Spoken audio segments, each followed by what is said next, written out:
This is the most important thing we brought when exploring snow areas in Japan. Ang saya maka-experience ng snow pero grabe, sobrang dulas ng daan. Especially if you are exploring snow resorts, temple path, hiking trails. Ito yung nakakatakot ha, yung tumitigas na yelo.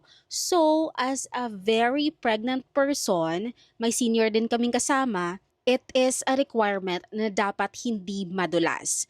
That's why we always wear snow cleats. We use this in Nagano and honestly, it's a lifesaver. If you already have boots or outdoor shoes, you can just add this on top. No need to buy separate snow boots. Even with normal shoes, you can survive winter ice. Promise. Super easy niya lang din ilagay ha. As you can see, just slip on the garter, hook, and you can go. It is lightweight sa baggage. It's good quality ang grip. You can still reuse it. It fits normal shoes or boots. And the best part, it's only 100 to 200 pesos.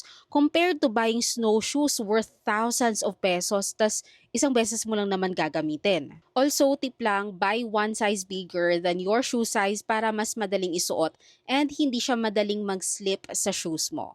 So, if you're going to snowy places, not just in Japan but other places in the world, don't skip snow cleats. I'm gonna link it na lang sa yellow basket.